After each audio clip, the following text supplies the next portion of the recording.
लोकसभा चुनाव की आहट ने तमाम राजनीतिक दलों में भगदड़ की स्थिति बना दी है।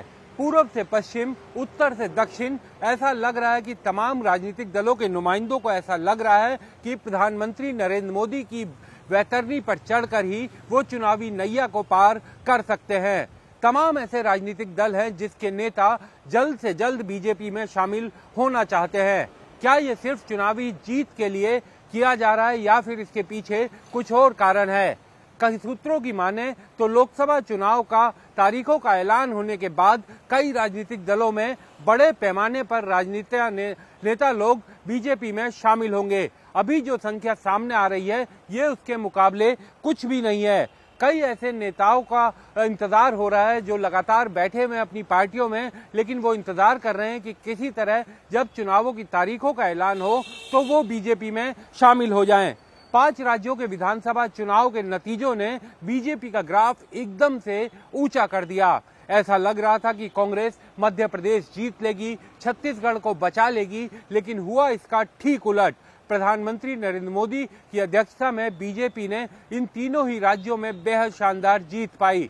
मध्य प्रदेश में वो अपनी सत्ता बड़े अंतर के साथ बचाने में कामयाब रहे, तो राजस्थान और छत्तीसगढ़ में पार्टी की वापसी, शानदार वापसी हुई। जाहिर बात है इन नतीजों ने बाकी राजनीतिक दलों को, उनके नेताओं को काफी कुछ सोचने को मजबूर कर दिया है। दूसरे दलों के बाकी नेता अब इस जुगाड़ में हैं कि उन्हें ऐसा लग रहा है कि जिस तरह का देश में माहौल है, ऐसे माहौल में वो अपनी पार्टियों से चुनाव नहीं जीत सकते। अगर हम पिछले कुछ दिनों की बात करें तो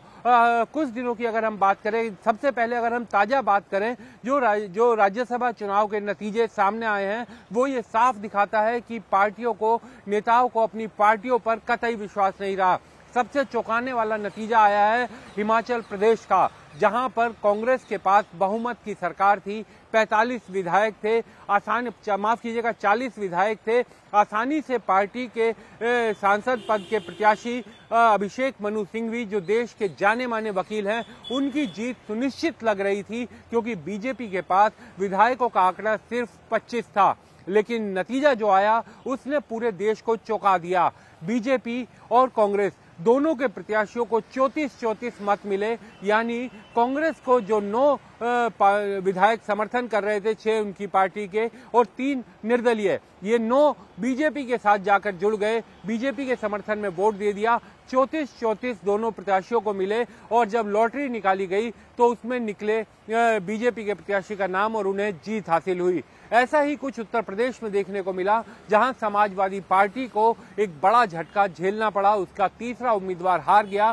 पार्टी के आधा दर्जन से ज्यादा विधायक जो है उन्होंने बीजेपी के प्रत्याशी को कि उसके पक्ष में मत दिया। सिर्फ ऐसा नहीं है कि सिर्फ राज्यसभा चुनावों में ही ये देखने को मिल रहा है। दरअसल इसकी शुरुआत काफी दिनों से बीजेपी ने कर दी थी। मध्य प्रदेश, राजस्थान, छत्तीसगढ़ समेत 5 राज्यों के चुनावों के बाद से ही बीजेपी के तमाम बड़े नेता अलग अलग राज्यों के दौरे कर रहे थे। प्रधानमंत्री हो, अमित शाह हो, जेपी नड्डा हो, बीजेपी के तमाम नेता हो, अलग अलग जगह जा रहे थे। जनवरी के अंत में केरल के विधायक पीसी जॉर्ज, जो कई बार विधायक रह चुके हैं, 6-7 बार के विधायक हैं, उन्होंने अपनी पार्टी का विलय ही बीजेपी में कर लिया। जबकि केरल ऐसा राज्य है जहां पर बीजेपी का कोई बहुत बड़ा जनाधार नहीं माना जाता और पार्टी वहां पर अपने वोट बैंक को मजबूत करने में जुटी है। तो पीसी जॉर्ज वहां पर अपनी पार्टी का विलय उन्होंने बीजेपी में कर लिया और अब ये उम्मीद जताई जा रही है कि वो बीजेपी से लोकसभा का चुनाव भी लड़ सकते हैं। इसी तरीके से मध्य प्रदेश के जबलपुर में कांग्रेस के महापौर जगत बहादुर अन्नू, वो भी 7 फरवरी को बीजेपी के साथ जुड़ गए थे। महाराष्ट्र में जो बीजेपी को झटका मिला वो तो शायद कांग्रेस के लिए बहुत बड़ा झटका था। अशोक चव्हाण, जो कांग्रेस पार्टी के बड़े नेता थे, पूर्व मुख्यमंत्री थे, कद्दावर नेता कहे जाते थे, उन्होंने भी बीजेपी का दामन थाम लिया और बीजेपी ने भी उनका सम्मान करते हुए उनको राज्यसभा सांसद बनाया। चौहान सूबे के कांग्रेस के बड़े नेता थे। 19 फरवरी को एक झटका कांग्रेस के लिए राजस्थान से आया था, जब राजस्थान में उसके सिटिंग विधायक और सूबे के बड़े नेता महेंद्रजीत सिंह मालवीय ने बीजेपी का दामन थाम लिया। ये महेंद्रजीत सिंह मालवीय जो है ये भी बड़े नेता माने जाते थे, और जब पिछली बार कांग्रेस विपक्ष में रही थी तो ये कहा जा रहा था कि इन्हें विपक्ष का नेता बनाया जा सकता है। बड़ा जनाधार रखते हैं, बीजेपी में शामिल हो गए। राज्यसभा सांसद इसी तरीके से पूर्व राज्यसभा सांसद और छोटा उदयपुर से 4-5 बार विधायक रह चुके नारायण सिंह राठवा, ये गुजरात के छोटा उदयपुर से 5 बार सांसद रह चुके हैं। ये भी बीजेपी की तरफ चले गए। तमिलनाडु, केरल की तरह ही तमिलनाडु भी एक और ऐसा राज्य है जहां पर बीजेपी जी तोड़ मेहनत कर रही है। 2019 के चुनाव की अगर हम बात करें तो तमिलनाडु में बीजेपी को किसी तरीके का उसके साथ कोई करिश्मा नहीं हुआ था, और तमिलनाडु उन राज्यों में से था जहां पर बीजेपी की ताकत बहुत कम थी। अब 24 के चुनाव में बीजेपी ने अपने लिए लक्ष्य रखा है 370 पार, और अपने साथियों के साथ मिलकर रखा है 400 पार। तो तमिलनाडु में भी बीजेपी भरसक कोशिश कर रही है। हाल ही में कांग्रेस पार्टी की 3 बार की सिटिंग विधायक विजय धारनी, जो वहां की सिटिंग विधायक भी हैं, उन्होंने बीजेपी का दामन थाम लिया। और ये खास बात है, गौर करने वाली बात है कि उन्होंने पहली बार पार्टी बदली और पहली बार कांग्रेस छोड़कर वो बीजेपी में शामिल हो गई।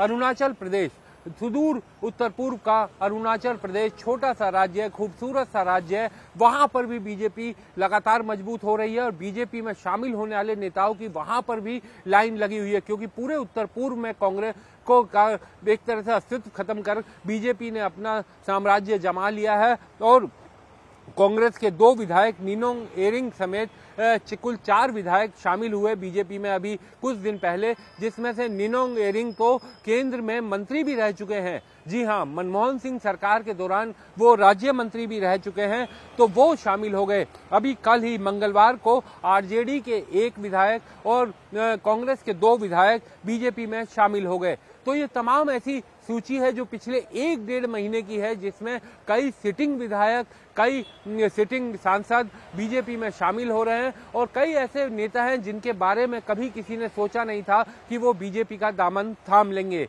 जाहिर बात है, इस समय जो माहौल देश में बना हुआ है उसमें इन नेताओं को अब ये लगने लगा है कि चुनाव के अगर चुनावी वैतरणी को पार करना है तो प्रधानमंत्री नरेंद्र मोदी के अश्वमेध घोड़े पर बैठकर ही वो इस वैतरणी को पार कर सकते हैं। और जैसा मैंने शुरुआत में कहा था कि एक बार जब चुनावी आचार संहिता लगेगी, जब चुनाव आयोग घोषणा करेगा चुनाव की तारीखों का, तो राजनीतिक दलों में भगदड़ और ज्यादा शुरू हो सकती है।